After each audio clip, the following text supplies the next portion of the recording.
Hello everyone, Namaskar. It is rightly said in context of India that Indian polity and Indian politics are the greatest opponents ever.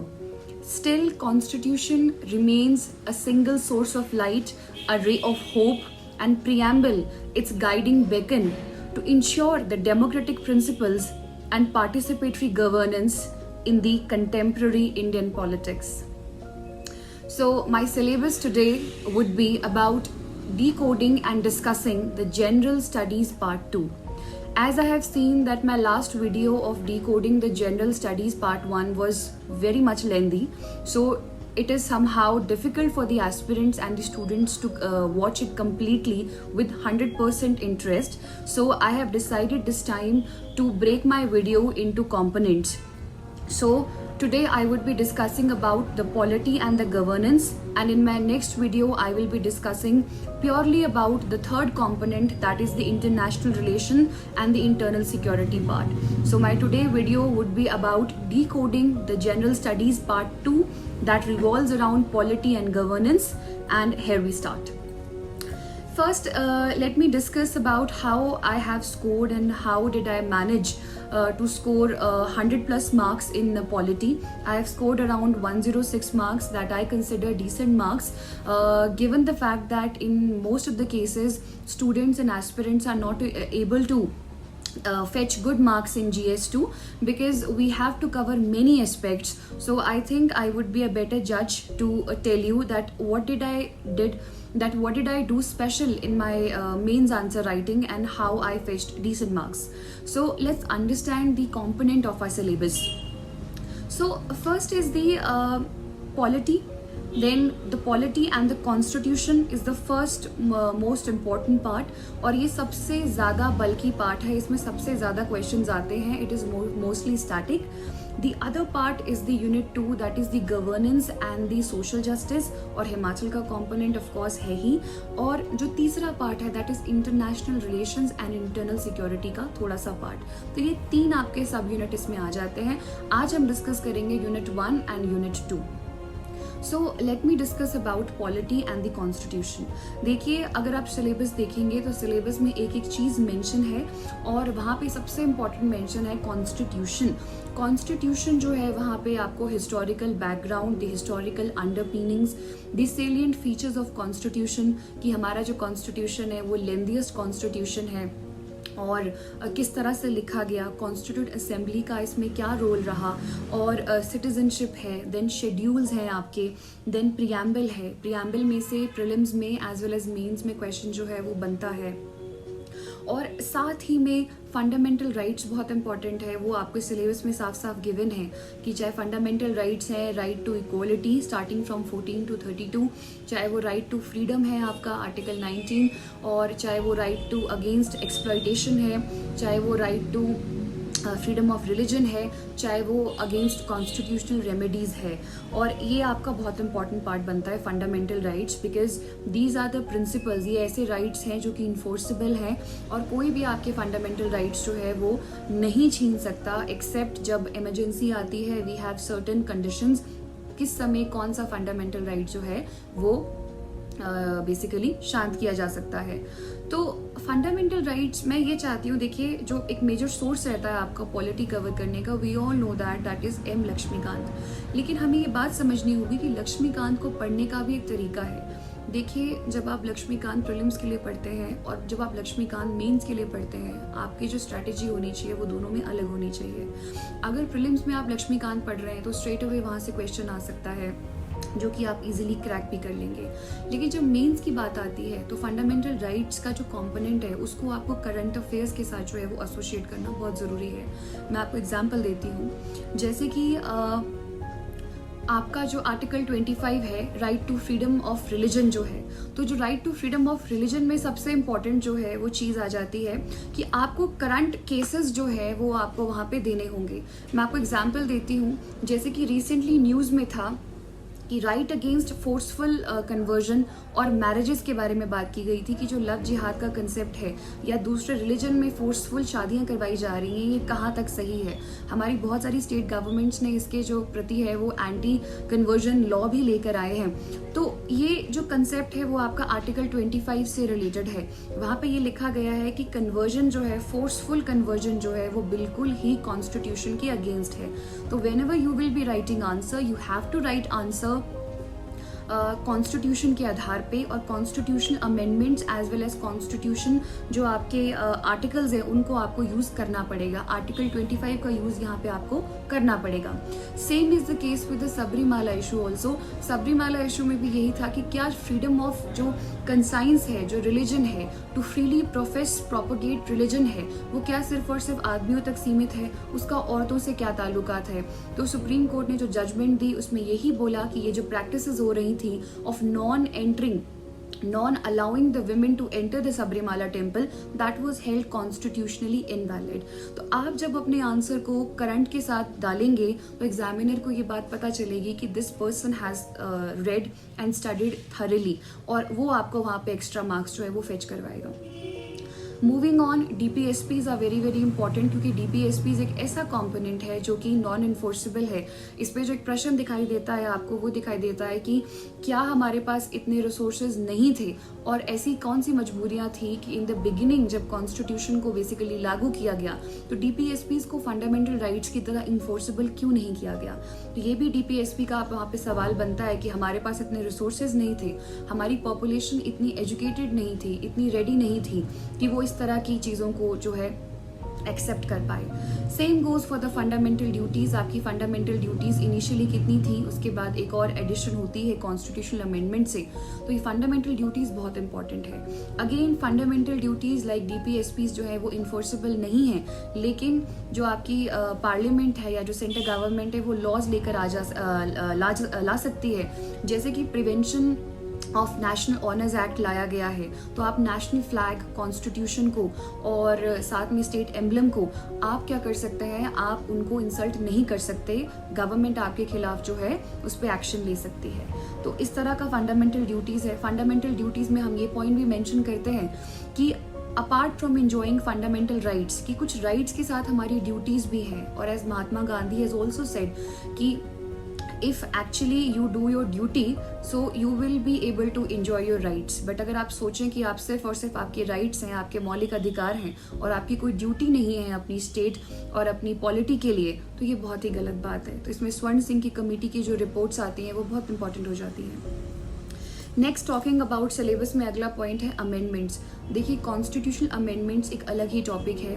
Starting from किस तरह से आपका Sajjan Singh case आया, Golaknath case आया, आपका Keshav Nanda Bharati case आया, आपका मिनर्वा मिल केस आया, इन्हीं से अमेंडमेंट्स निकली हैं। जैसे कि आपकी 42nd अमेंडमेंट जिसको मिनी कॉन्स्टिट्यूशन कहा गया है, और उस दौरान इमरजेंसी के प्रोविजंस में क्या क्या बदलाव आए, और 44th अमेंडमेंट ने किस तरह के उन प्रोविजंस को स्ट्रक करते हुए, उसे नल और वॉइड घोषित करते हुए किस तरह से कॉन्स्टिट्यूशन में एक ब्रीदिंग स्पेस क्रिएट किया ताकि पर्सनल लिबर्टी को भी उतनी ही महत्वता मिले जितनी कि स्टेट को है।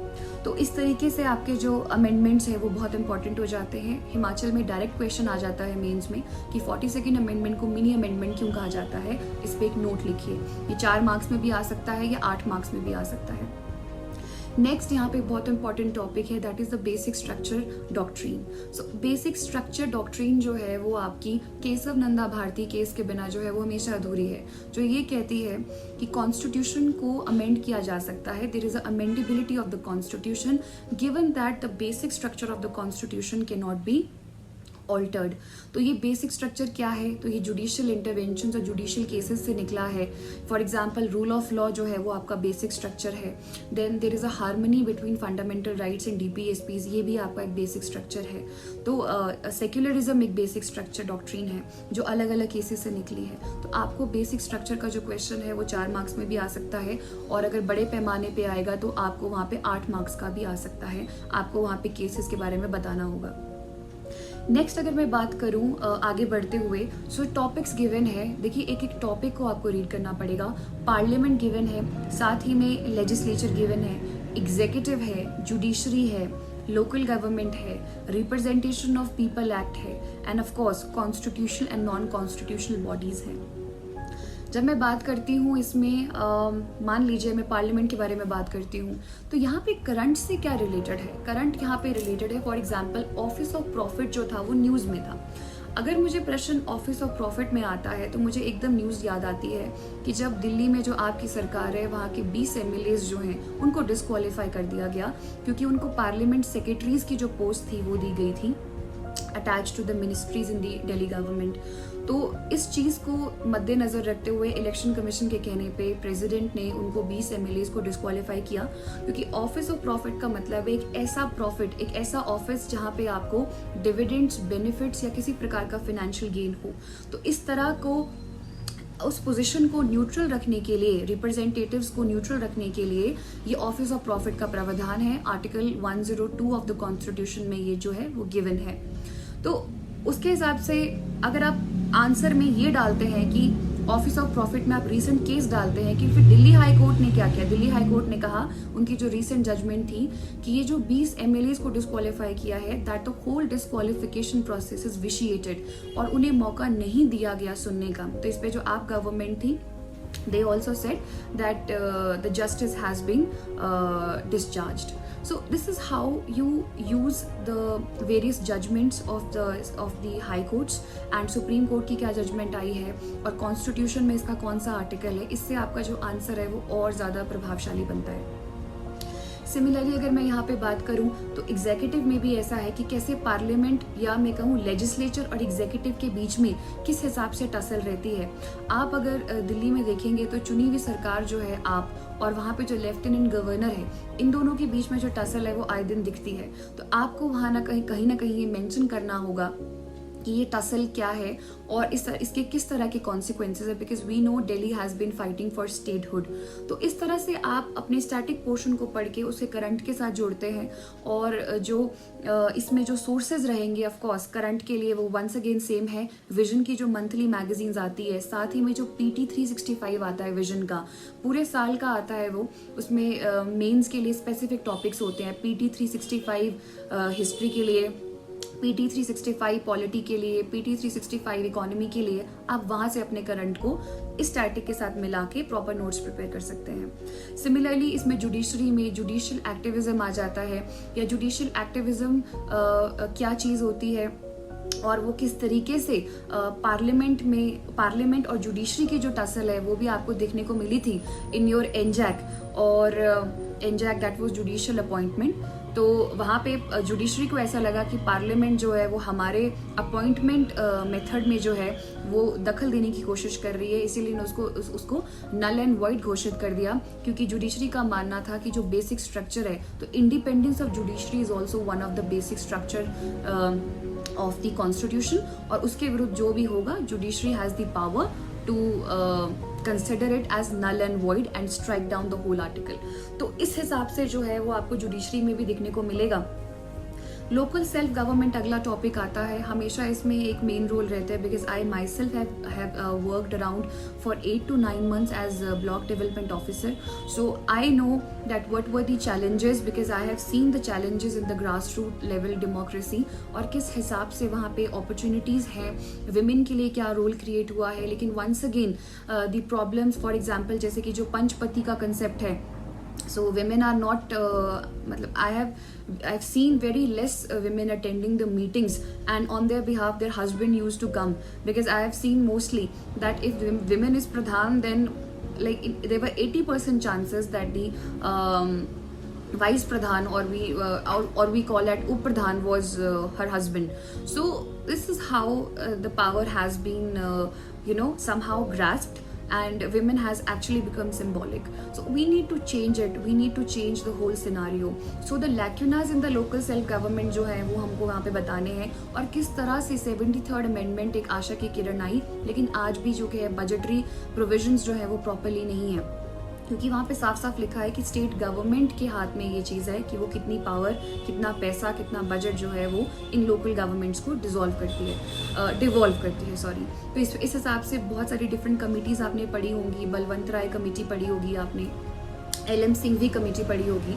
तो इस हिसाब से जो है आप कमिटीज़ को भी वहाँ मेंशन करते हैं और एक अपने में टॉपिक बनता है the local self government, 73rd and 74th amendment, 74th for the municipal part. Next we have representation of people act, बहुत इंपॉर्टेंट है, आप ऑनलाइन कहीं से भी इसके नोट्स बना सकते हैं, ये आपको ईजिली अवेलेबल हो जाता है। कॉन्स्टिट्यूशनल बॉडीज आ जाती हैं इंपॉर्टेंट, जैसे कि इलेक्शन कमीशन जो है, और साथ में कैग का रोल बहुत इंपॉर्टेंट है, या जो आपकी constitutional body for example the very post of attorney general जो है वो भी कॉन्स्टिट्यूशनल बॉडी है, यूपीएससी और स्टेट पीसीएस। तो ये सारे के सारी जो है बॉडीज के बारे में आपको इश्यूज भी साथ में पता होने चाहिए कि इनसे रिलेटेड करंट में क्या था। नेक्स्ट अगर मैं बात करूं यहाँ पे तो next is the political issues of Himachal Pradesh, ये साफ साफ मेंशन्ड है सिलेबस में, और यहाँ पे ये लिखा गया है रीऑर्गेनाइजेशन, किस तरह से हिमाचल प्रदेश पहले जो था किस तरह से 12 डिस्ट्रिक्ट्स में वो फॉर्म हुआ, और किस तरह से पहले वो यूनियन टेरिटरी था अंडर अ लेफ्टिनेंट गवर्नर, और 1951 के बाद जो एक लेजिस्लेटिव असेंबली की जो दौड़ लगी और टेरिटोरियल असेंबली भी दिखने को मिलती है हमें 62 के आसपास, और बाद में 1971 तक स्टेटहुड का जो सारा का सारा सफ़र रहा, तो वो रीऑर्गेनाइजेशन पार्ट इसमें आता है। पॉलिटिकल पार्टीज हिमाचल प्रदेश में कौन सी प्रोमिनेंट है, इवन दो अब हमें देखने को बीजेपी एंड कांग्रेस मिलती है, बट इसके अलावा भी आपकी कुछ इंडिपेंडेंट पार्टीज हैं, और ओरिजिन कैसे होता है, प्रजामंडल का इसमें कंसेप्ट आता है कि उन लोगों ने अपनी क्या भूमिका निभाई स्टेटहुड लाने के लिए। और very important political figure like Yashwant Singh Parmar is there, तो उनका भी यहाँ पे योगदान क्या रहा ये भी आपके लिए जानना ज़रूरी है। सब रीजनलिज्म टॉपिक आता है, प्रेशर ग्रुप्स आते हैं। प्रेशर ग्रुप्स ऐसे ग्रुप्स होते हैं जो कि कभी इलेक्शन नहीं लड़ते, लेकिन बिना इलेक्शन लड़े जो हैं वो बहुत इंपॉर्टेंट रोल प्ले करते हैं, लोगों को डिसीजन मेक करने में हेल्प करते हैं, लोगों का एक पॉलिटिकल ओपिनियन बनाने में बिल्ड करते हैं, तो ये भी है। Then again quasi judicial bodies of Himachal, इसके लिए अगर मैं आपको पूरा का पूरा यूनिट 1 जो मैंने अभी पॉलिटी बताया, आपका कॉन्स्टिट्यूशन बताया, बॉडीज बताया, हिमाचल का बताया, इसके लिए अगर मैं सोर्सेज के बारे में बात करूं, सो एनसीईआरटी की जो 11th की जो एनसीईआरटी है that is Indian constitution at work, very very important. Similarly 12th की जो एनसीईआरटी है that is politics in India after independence, आपको ये 2 एनसीईआरटीज पढ़नी पड़ेगी अगर आप एक बिगिनर हैं। फॉर एग्जांपल आप ग्रेजुएशन आपने किसी और सब्जेक्ट में की है, आपने आर्ट्स में नहीं की है, तो ये एनसीईआरटीज को रीड करें, एक बेसिक आइडिया लें, उसके बाद आप लक्ष्मीकांत में चलें, और लक्ष्मीकांत में भी आप प्रीवियस ईयर क्वेश्चन को देखें, मेंस में किस तरह के प्रश्न आ रहे हैं, और वहाँ पे बेसिकली आप जो है अपने नोट्स बनाना शुरू करें। एक बार बेसिक नोट्स तैयार हो जाएं तो उसको आप करंट के साथ मर्ज कर सकते हैं। तो यहाँ पे सोर्सेज जो हो जाते हैं वो एनसीईआरटी के अलावा ऑफ कोर्स लक्ष्मीकांत हो जाती है। देन हिमाचल वाले कंपोनेंट के लिए once again my source will be Nidhi Soni की जो कंप्लीट एनालिसिस ऑफ एचएस की किताब है, ग्रीन कलर की बुक है, आप उसको देख लीजिए, उसमें मेंस का भी बहुत ब्यूटीफुली गिवन है। जोगटा मेंस की भी जो नई किताब आई है उसको भी आप हैंडी रख सकते हैं, तो जो टॉपिक्स आपको लग रहा है कि निधि सोनी में कवर्ड नहीं है वो आप वहाँ से कर सकते हैं, या कोई एक्स्ट्रा पॉइंट है, अदरवाइज एक सोर्स पे रखेंगे तो भी बहुत है। मैंने सिर्फ और सिर्फ निधि सोनी ही फॉलो की थी क्योंकि मेरे वक्त में जोगटा जो है वो नहीं आई थी। और साथ ही में आप सेकंड एआरसी जो है हम बोलते हैं, अगर आप इतना डीपली नहीं जाना चाहते आप सेकंड एआरसी की कुछ सिलेक्टिवली रिपोर्ट्स पढ़ सकते हैं, वो मैं आपको अभी बताती हूँ गवर्नेंस के टॉपिक में। So this was the first part.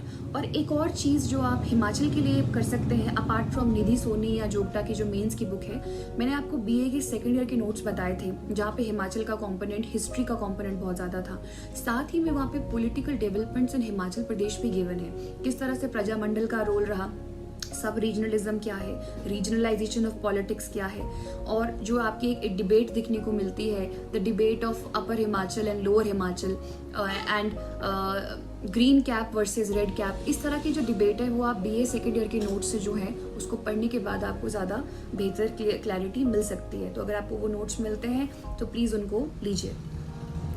Next I would talk about governance portion. देखिए पॉलिटी में जहाँ सबसे इम्पॉर्टेंट पार्ट आपका कॉन्स्टिट्यूशन और ये जो बॉडीज थी या हिमाचल का था, उसके बाद यूनिट 2 में सबसे इम्पॉर्टेंट पार्ट आता है आपका गवर्नेंस। गवर्नेंस से भी हर साल जो एनालिसिस और ट्रेंड रहा है वो ये रहा है कि 4 से 5 क्वेश्चन जो है वो आपको गवर्नेंस में दिखने को मिलते हैं। Going by the definition of governance, what is governance? So governance is the structure and the processes जो कोई भी गवर्नमेंट, मार्केट, स्टेट या कोई भी नेटवर्क यूज करता है so that it can include the values of accountability, transparency, responsiveness in its delivery of the services. So governance का simple भाषा में मतलब ये है कि एक गवर्नमेंट किस तरह से प्रोसेसेस लेकर आती है ताकि वो अपने विजन को समाज तक, पब्लिक तक पहुंचा पाए, डिलीवरी ऑफ सर्विसेज दे पाए, कितनी ईज के साथ वो दे पाती है, उसे ही गवर्नेंस या गुड गवर्नेंस कहा जाता है। गवर्नेंस बहुत इंपॉर्टेंट टॉपिक है, अगर आप यूपीएससी में भी बात करें और स्टेट में भी बात करें, so it is one of the most important topic. इसके नोट्स वो आपको स्पेशली कहीं से नहीं मिलेंगे, लक्ष्मीकांत का जो नया वर्जन आया है आप उसमें देख सकते हैं, लेकिन आपको ऑनलाइन जाके इसके नोट्स जो हैं वो टॉपिक वाइज बनाने पड़ेंगे। Going by the topic, the first topic governance में आता है ई गवर्नेंस, कि या गुड गवर्नेंस क्या है। देखिए, गुड गवर्नेंस का सिंपल सा मतलब है कि जब the principles of your rule of law, then participatory governance, then inclusiveness, then we have this consensus oriented होनी चाहिए, इफेक्टिव होनी चाहिए, एफिशिएंट होनी चाहिए, और इस प्रकार से। तो गवर्नेंस में का मतलब है कि जब delivery of services to the public, जितना इंटरफेस गवर्नमेंट और पब्लिक के बीच में सीमलेस रहेगा, आरामदायक रहेगा, उतना ही टू वे कम्युनिकेशन हो सकता है, उसे गवर्नेंस कहा जाता है। तो ये गुड गवर्नेंस के लिए गवर्नमेंट कौन कौन से इनिशिएटिव लेकर आई, तो हमने देखा है 2005 में आपका जो आरटीआई आया वो है, सिटीजन चार्टर आया वो है, साथ ही में हम बोल सकते हैं ई गवर्नेंस, इलेक्ट्रॉनिक गवर्नेंस की जो डिलीवरी ऑफ सर्विसेज है वो इलेक्ट्रॉनिक कर दी गई है, चाहे वो पेंशन से रिलेटेड चीज़ें हैं, चाहे वो आपका ऑनलाइन सर्टिफिकेट्स हैं, चाहे मैं प्रगति पोर्टल बोलूँ, that is your proactive timely implementation of services, चाहे वो सीपी ग्राम्स हैं। इस प्रकार के इनिशिएटिव जो है वो ये बताते हैं कि government is actually has envisioned to make its governance good governance. आप गुड गवर्नेंस इंडेक्स लेकर आए, आप गुड गवर्नेंस डे भी सेलिब्रेट करते हैं 25 दिसंबर को, अटल बिहारी वाजपेयी जी के बर्थडे, जो आपका बर्थ डेट है उस पे। तो इस हिसाब से आप गवर्नेंस के टॉपिक को प्रिपेयर कर सकते हैं, जितने ज़्यादा एग्जाम्पल्स डालेंगे उतना ही आपके लिए बढ़िया है। देन स्कीम्स और पॉलिसीज जो है वो फॉर्म करती हैं गवर्नेंस के बेसिस को।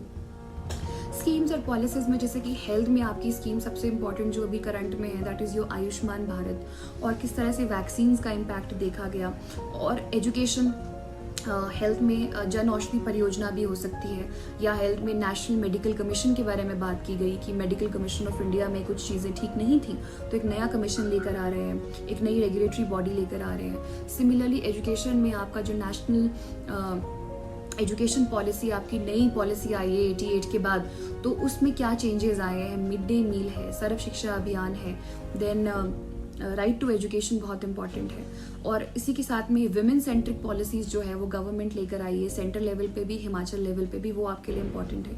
ग्लोबलाइजेशन का क्या इम्पैक्ट हो गया, जैसे फॉर एग्जांपल कोविड-19 ने कहीं ना कहीं ये कंसिडर किया जाता है कि कोविड-19 is the fall out negative impact of globalisation.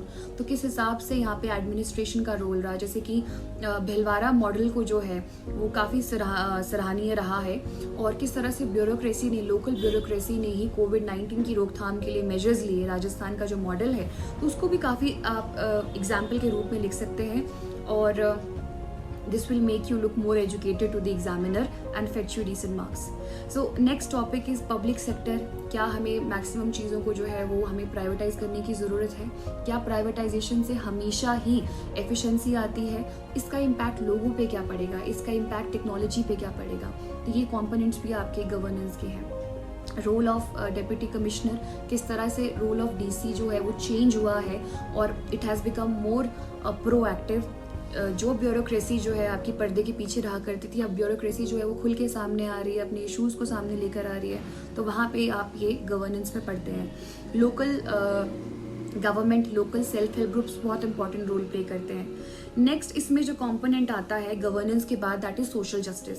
Social justice जिसका नाम है, सोसाइटी से भी रिलेटेड है, और सोशल जस्टिस में भी कुछ ब्रॉडर थीम्स गिवन है, जैसे कि प्रेशर ग्रुप्स क्या होते हैं इंडिया में भी और हिमाचल में भी, सेल्फ हेल्प ग्रुप्स के क्या इंपॉर्टेंस है, सिटीजन चार्टर क्या है, और एनजीओज क्या होते हैं, सिविल सोसाइटी क्या होती है, क्या डिफरेंट स्कीम्स है जो आप विमेन के लिए लेकर आए हैं, बैकवर्ड क्लासेस के लिए लेकर आए हैं, माइनॉरिटीज़ के लिए लेकर आए हैं। ये गिवन थीम है, theme of poverty, theme of hunger, this is the most important component I consider governance और सोशल जस्टिस। कोई इंसान इसको अगर बहुत बेहतरीन तरीके से प्रिपेयर करता है तो उसको ऐसे में भी मदद मिलती है, क्योंकि ऐसे कोई अलग पढ़ाई नहीं होती। जो पढ़ाई आप जीएस के लिए पढ़ते हैं, मेंस के लिए पढ़ते हैं, और प्रीलिम्स में आप इंडेक्स या रिपोर्ट्स पढ़ते हैं, तो वही चीज़ आपके मेंस के आंसर को खूबसूरत बनाती है और वही चीज़ आपके एसेस को भी ज़्यादा से ज़्यादा प्रभावशाली बनाती है। तो ये सारे के सारे टॉपिक आपके हैं। अगर मैं बताऊँ कि गवर्नेंस के ये जो यूनिट 2 पढ़ा हमने, गवर्नेंस और सोशल जस्टिस, ये कहाँ से हो सकता है, तो लक्ष्मीकांत का जो नया वर्जन है वो, और सेकेंड ARC में आप सिलेक्टिवली पढ़ लीजिए। सेकेंड ARC की रिपोर्ट आती है, एडमिनिस्ट्रेटिव रिफॉर्म कमीशन की रिपोर्ट आती है, और उसमें आप ई गवर्नेंस का पढ़ लीजिए, आप सिटीजन चार्टर का पढ़ लीजिए, सिटीजन सेंट्रिक जो आपकी नई स्कीम्स या एडमिनिस्ट्रेशन में जो मेजर्स आए हैं उनके बारे में पढ़ लीजिए, ताकि आपके आंसर को एक और ज़्यादा बूस्टअप मिल सके। तो इस प्रकार से जो है आप गवर्नेंस के और सोशल जस्टिस के नोट्स जो है वो ऑनलाइन बना सकते हैं। टॉपिक वाइज ही गिवन है और आप वहाँ पे देख लीजिए। अगर मैं यहाँ पे एक यूनिट 3 के बारे में बात करूं जो कि हिमाचल स्पेसिफिक है, तो यूनिट 3 के बारे में हम बात करते हुए जो डिबेट्स आती हैं वो यही आती हैं कि अपर और लोअर पॉलिटिक्स जो है, यानी अपर हिमाचल और लोअर हिमाचल की जो पॉलिटिक्स हैं उसमें क्या अंतर है, हिमाचल में कल्चरल डिवाइड किस तरह से इम्पैक्ट करता है, the role of your Himalayan hill state regional council, इसका क्या रोल रहा, रोल ऑफ प्रजामंडल क्या रहा, इंपॉर्टेंट पर्सनालिटीज़ का क्या रोल रहा, देन रोल ऑफ विमेन का क्या रहा, specially pertaining to 73rd and 74th constitutional amendments, pressure groups Himachal में किस प्रकार के हैं, और RTI में और क्या बदलाव आ सकते हैं, विमेन के लिए पॉलिसीज हिमाचल सरकार की, डिसेबल के लिए पॉलिसी हिमाचल सरकार की, SC ST माइनॉरिटी, इनके लिए क्या गवर्नमेंट ने, हिमाचल गवर्नमेंट ने स्कीम्स निकाली हैं, हिमाचल प्रदेश का जो सर्विस गारंटी एक्ट है 2011, इसमें से डायरेक्ट क्वेश्चन बनता है, अग्रेरियन सोसाइटी के लिए क्या रिफॉर्म आएंगे। तो ये हिमाचल वाले कंपोनेंट के लिए वंस अगेन अगर तो स्टैटिक है तो BA सेकेंड ईयर के नोट्स, निधि सोनी की जो मेंस की किताब है, coupled up with few section from the जोग्टा मेंस, और इस वाले हिमाचल के कंपोनेंट को कवर करने के लिए आप बजट और सर्वे की भी मदद ले सकते हैं, क्योंकि वहाँ पे आपको सर्वे और बजट, फॉर एग्जांपल हेलियोस की जो मंथली मैगजीन देखने को मिलती है, अगर आप बजट और सर्वे की भी देखेंगे तो वहाँ पे बहुत सारी जो है वो स्कीम्स गिवन है महिलाओं के लिए, जैसे कि महिला जो है महिला उत्थान स्कीम आपकी आती है वहाँ पे, और जो आपका एक राशि दी जा रही है कन्यादान के लिए हिमाचल सरकार द्वारा, वो भी वहाँ पे पॉलिसीज और स्कीम्स जो हैं वो सारी गिवन हैं। तो इस हिसाब से मेजरली हमने यहाँ पे ये देखा कि किस प्रकार के जो क्वेश्चंस हैं वो पॉलिटी में आ रहे हैं। और once again I am repeating myself, आज का जो टॉपिक था that was to decode the syllabus of your polity, that was unit 1, देन unit 2 governance and social justice, and जो तीसरा रहेगा IR, उसके लिए मैं अलग सेपरेट वीडियो बनाऊंगी, that will be the most awaited one, क्योंकि इंटरनेशनल रिलेशन जो है कम से कम हर साल ज़्यादा नहीं तो 70 से 80 मार्क्स, बोले तो 1/3 जो है आपका कंपोनेंट इंटरनेशनल रिलेशन आता है, और उसमें इतना ब्रीदिंग स्पेस है उसमें कि आप जो है वो इजीली जो है उसमें ज़्यादा से ज़्यादा मार्क्स जो है वो आप ले सकते हैं। So in the end I would like to talk about few value addition की GS 2 में मार्क्स कैसे फेच करें और मेरी क्या स्ट्रैटेजी रही। सबसे इम्पॉर्टेंट बात है कि अपना सिलेबस जो है उसको फिंगर टिप्स पे रखें, उसके हिसाब से नोट्स बनाएं। लिमिटेड सोर्सेज है, मैं बार बार वही मेंशन करती रहती हूँ। सारे के सारे क्वेश्चंस अटेम्प्ट करें, जितने भी आपके क्वेश्चन है, चाहे वो 4 मार्क्स के, 8 मार्क्स के, 20 मार्क्स के, यही 3 डिवीजन रहता है, सबको आप कंप्लीट करने की कोशिश रहें। एक स्ट्रैटेजी मेरी ये रहती है कि सबसे पहले 20 मार्क्स के क्वेश्चन करती हूँ मैं। उससे क्या रहता है, क्योंकि 20 मार्क्स में से ज़्यादा से ज़्यादा मार्क्स लेना जो है वो मेरे लिए पॉसिबल है, क्योंकि उस समय मेरा हाथ भी थका नहीं होता है, मैं फ्रेश होती हूँ, और एग्जाम में अभी मैं शुरू ही होती हूँ तो बैठी ही होती हूँ, तो एक एनर्जी जो रहती है वो 20 मार्क्स के क्वेश्चन में आप फ्लो चार्ट डायग्राम्स के साथ पूरा अपना वेल स्ट्रक्चर्ड आंसर लिख दें। दूसरा इंपॉर्टेंट है कि एनालिटिकली आपको सोचना होगा। मैं फिर बता रही हूँ, M लक्ष्मीकांत को सिर्फ आप पढ़ेंगे तो प्रीलिम्स ही सॉल्व होगा, मेंस के लिए आंसर नहीं होंगे। मेंस के लिए मैं स्ट्रैटेजी आपको बता चुकी हूँ कि कैसे आपको विजन का PT 365 के नोट्स को, करंट अफेयर्स को वहाँ पे इंक्लूड करना पड़ेगा। आपको सुप्रीम कोर्ट की जजमेंट देनी होगी। एग्जाम्पल दे चुकी हूँ, केशव नंदा भारती केस है, then your Shahbano Begum case judgment आती है, उसमें ये कहा गया था कि जो मुस्लिम वुमेन की जो एक प्रोटेक्शन एक्ट है उसमें ये लिखा था कि सिर्फ और सिर्फ अगर कोई एक आपकी जो डिवोर्सी है मुस्लिम वुमेन, उसको एक लिमिटेड पीरियड तक ही एलिमनी मिलती है, लेकिन शाह बानो बेगम केस ने उसको बेसिकली नलिफाई किया और कहा नहीं कि like any other women, Muslim women are also entitled to full alimony. इस हिसाब से आप केस डाल सकते हैं। इंदिरा साहनी केस, जब भी रिजर्वेशन के बारे में बात आती है, बैकवर्ड क्लास के बारे में बात आती है, तो हाँ जी, इस केस ने, इंदिरा साहनी केस ने 27% रिजर्वेशन को हाँ किया ओबीसीज के, लेकिन क्रीमी लेयर के कंसेप्ट को बाहर किया। तो आप वहाँ ये सुप्रीम कोर्ट की जजमेंट्स डालें, कोई स्पेशल कमिटी फॉर्म हुई है, जैसे कि ओबीसी जो आपकी कास्ट है, उसमें ओबीसी में क्या बात आई थी कि देयर शुड बी सब कैटेगराइजेशन ऑफ ओबीसी। तो ओबीसी में सब कैटेगराइजेशन के लिए गवर्नमेंट ने जीएस रोहिणी की कमिटी सेटअप की थी। तो जब आप ये मेंशन करेंगे तो ट्रस्ट मी 1 से 2 नंबर आपके बढ़ जाते हैं ऑटोमेटिकली, और नंबर ही हैं जो आपको अलग करते हैं। तो नेक्स्ट जो इम्पोर्टेंट इसमें बात करूंगी, इंटरलिंकिंग। देखिए, मैप्स, फ्लो चार्ट, डायग्राम्स बहुत इंपॉर्टेंट है, ये इंटरलिंकिंग करना बहुत ज़रूरी है। फॉर एग्जाम्पल अगर आप ई गवर्नेंस का टॉपिक पढ़ रहे हैं, तो ई गवर्नेंस का सिक्योरिटी वाइज क्या कंसेप्ट है, ई गवर्नेंस का एथिकल वाइज क्या इंपॉर्टेंट है। जैसे सब कुछ जो है अगर ट्रांसपेरेंसी ऑनलाइन कर दिया जाएगा तो उससे करप्शन के चांसेस जो है वो कम हो जाएंगे, रेड टेपिज्म कम हो जाएगा, और इससे क्या होता है, एग्जामिनर की एक मोनोटनी भी ब्रेक होती है, उसको भी कुछ नया दिखने को मिलता है कि इस बच्चे ने एक टॉपिक को GS1, GS2, GS3 सभी से लिंक कर दिया है, ठीक है। तो उस हिसाब से आपको ज्यादा मार्क्स मिलते हैं। नेक्स्ट अगर मैं बात करूं तो करंट अफेयर का केस, जैसे हमने ऑफिस ऑफ प्रॉफिट का डील किया था, आप वहां पे मेंशन करें।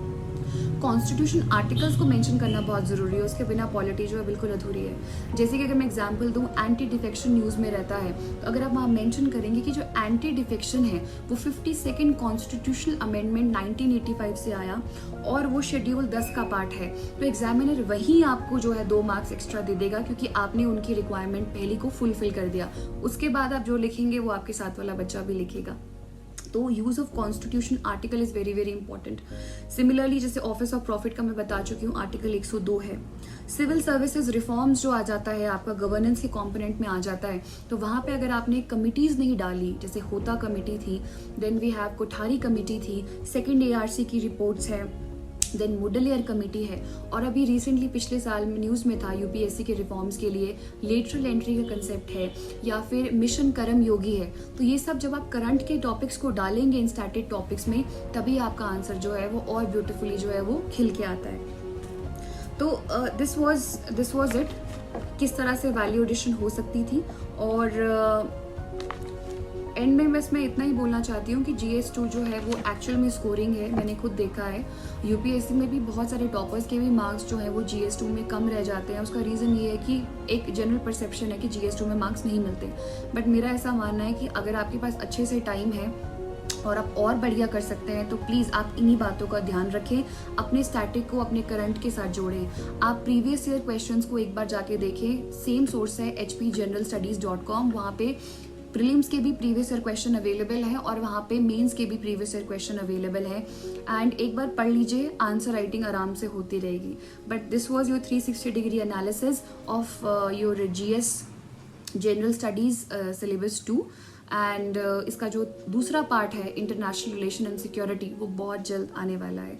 सो till then please share and subscribe this channel, and you can follow me on Instagram ID Oshin @Oshin2139, or my aim is to build an education community where all of us can realize the dream of becoming officers and serving our state. So till then, thank you so much, and Jai Hind, Jai Bharat.